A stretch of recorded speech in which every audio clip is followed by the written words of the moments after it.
Part 3. The Story. For those of you who don't think that The Greatest Showman is a ripoff of La La Land, I've composed this montage just for you. Keep in mind, The Greatest Showman hasn't been released on Blu-ray, so I don't have access to all the clips from the movies. Old-timey logo. Energetic opening number that doesn't contribute anything to the plot. Subtext about dreaming. Romantic musical number in the sky. Holding hands for the first time while watching some variation of a show.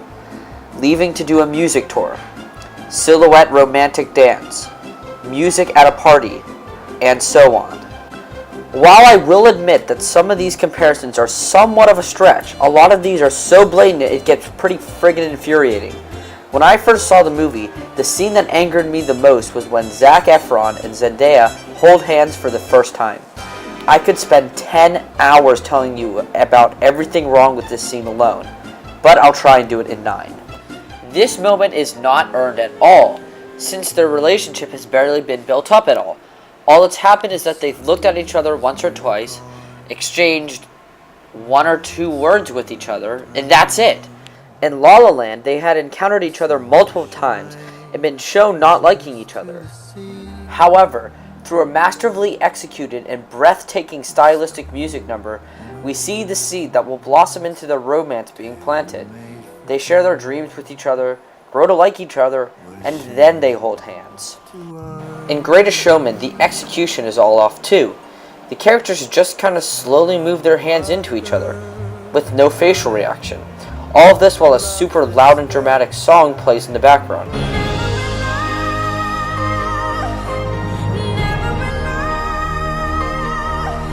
While the song makes this feel like a big moment for the characters, the actors portray what I assume to be a much more tender moment. It's hard to tell through their expressionless faces. This clash of tones causes the scene to fail emotionally. Also, they hold hands when Jenny Lin sings about holding hands. Oh, are you kidding me? It just kind of happens because the director felt like doing it. Then they stop holding hands when some random old white dude looks at them. Though he's later revealed to be the father of Efron's character, we have no idea who he is in this moment, so it makes no sense. All of this while we cut to shots of Hugh Jackman looking like he just crapped his pants.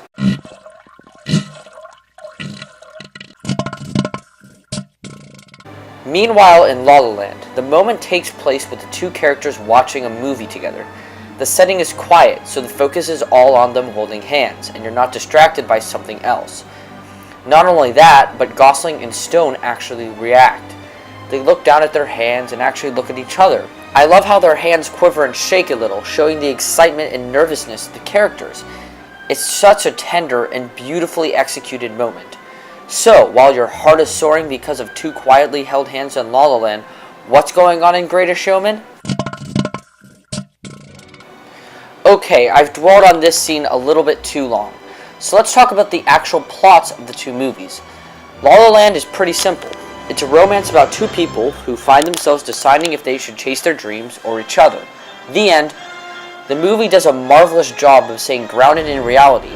It places realistic and relatable struggles on the characters that allow for the audience to get invested, since the characters are so well rounded. The second act drama that comes around actually feels earned and real because the story places Mia and Sebastian in a place where the strife they generate fits in relation to their situation. In Showman, as I mentioned earlier, for the vast majority of the movie you're just watching good things happen to Barnum. You see him as a kid, and then a poor adult, and then he makes his show and it's all uphill from there. He makes a bunch of money, gets a big house, meets the friggin' queen, etc., etc., etc. etc.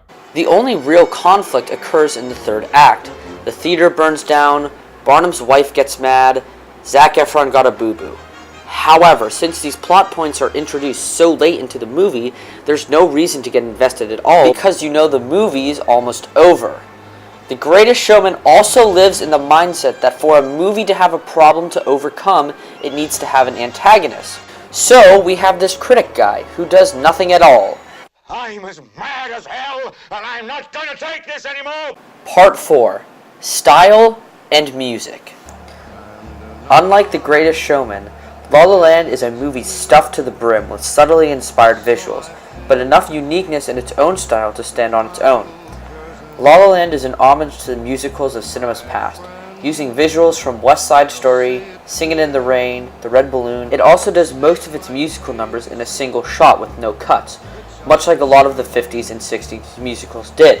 However, Chazelle clearly has his own vision, using a blue and pink color palette to establish a dreamy atmosphere to the film, complementing the film's dream-centered story. It's eye-popping but never takes the focus away from the story or characters. For a movie so inspired by Hollywood, it's straight up bold and genius that Chazelle doesn't give you a Hollywood ending, rather a realistic one that fits in the context in the story. In Showman, this style is there, kind of. Don't get me wrong, during some of the bigger musical numbers there's a sense of controlled chaos and the staging is edited pretty smoothly, which I like. However, the rest of the movie's style is about as existent as Michael Bay's Oscar. However, what it really comes down for me is the music, because after all, both these movies are musicals. But I'm not talking about how good the music is, since I'm a movie critic, not a music critic. I'm talking about how it contributes to the story and its execution. To be honest, there's only one song in Greatest Showman that I actually enjoy listening to, and that was well executed in the film. Ironically, that song is called The Greatest Show. It's the only place where the contemporary pop style of music really works. It's super high energy, visually intriguing, really well choreographed, and serves as a pretty darn good opening and closing for the movie. I have to go wash my mouth out after saying something good about this movie. And yeah, I think This Is Me is a fine song, but we'll get to that later. However, the modern pop style of music doesn't really work outside those songs. But hey, that's just me. Like I said, I'm a movie critic, not a music critic. But one undeniable problem with the music is that every song is super loud and energetic. After a while, hearing another super big number gets boring, kind of how too much action in an action movie gets boring. There's never a moment in any of the songs that slows down and it gets soft, or where the characters are really able to express any emotion. Some of the songs even create plot holes in the movie. While I don't have the clips to prove it, those of you who have seen the movie will hopefully remember. When Jenny Lind and P.T. Barnum first meet, Efron tells Barnum that Lind is an opera singer. But of course, when she sings for the first time, she sings what else but...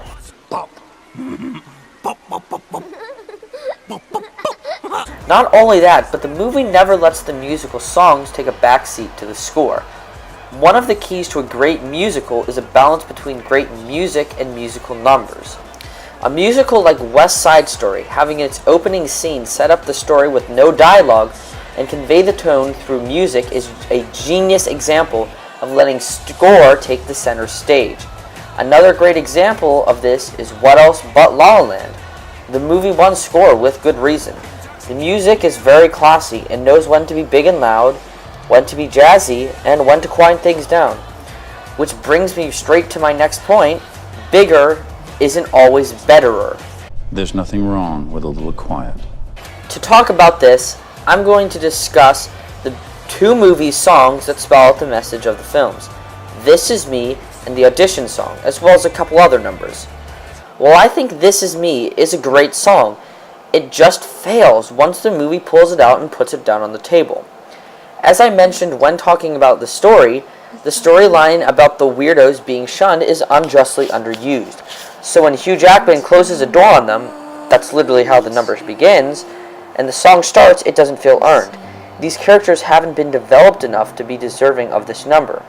Meanwhile, the Audition song is what the movie has been building up to. It's Mia's last attempt to reach her dream. She's been hurt too much and wants the pain to end. Throughout, she's been holding back her pain, which is why she sounds so restrained in all of her numbers. So in the final song of the movie, she builds up from her soft voice and lets it all out, giving her final try her all. The big dramatic soar is so earned since the movie has been building up to it the whole time. It's so emotionally driven, which is something Showman lacks, an emotion-driven number. I talked earlier about the voices of the actors, making them seem real or not.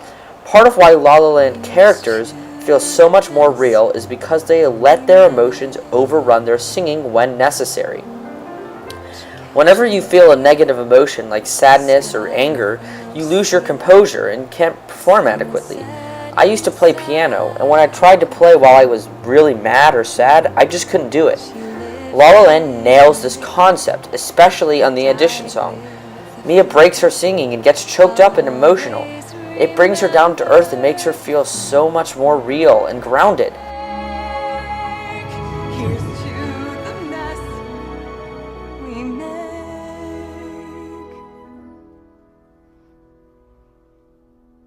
I trace it all back to then. Or take a number like City of Stars. They giggle in certain parts, making the duet between them feel like two real people are singing together, not fake characters in a movie. There in the bars, or through the smoke screen of the crowded restaurants. None of the songs in Greatest Showman have a moment like this, and when a song does quiet down, it doesn't give it enough time to breathe. It just jumps right back into the high energy vocals and choreography. Take, for example, this moment from the song This Is Me.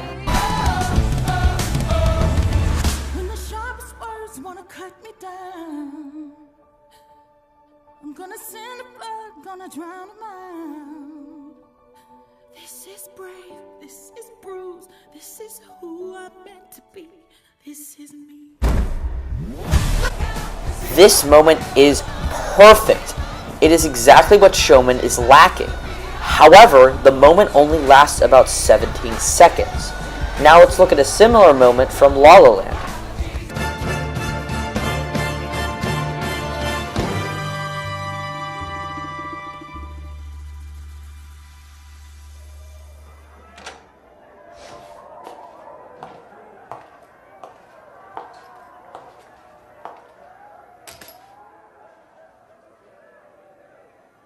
Is someone in the crowd the only thing you really see?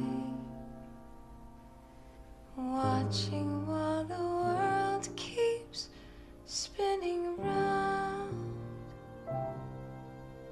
Somewhere there's a place where I find who I'm gonna be. A somewhere that's just waiting to be found.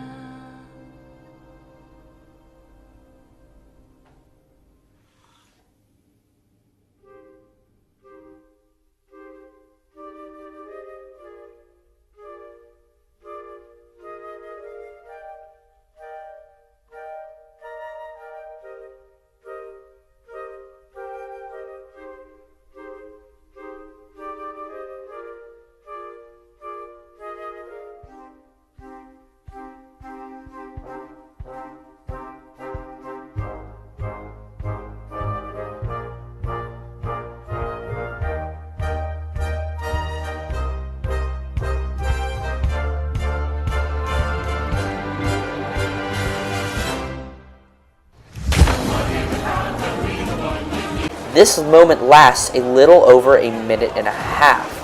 The quiet moment in La La Land really slows things down, giving it enough time to feel important to the number as well as to the characters.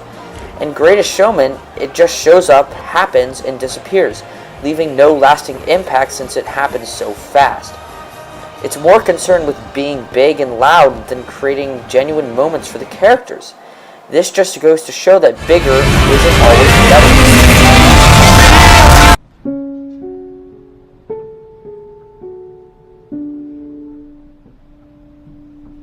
La La Land knows what moments to inflate and what moments to soften down. Take, for example, the ending of La La Land. If this moment was in Greatest Showman, the two characters would stand up and sing some big, loud song in an overly choreographed number.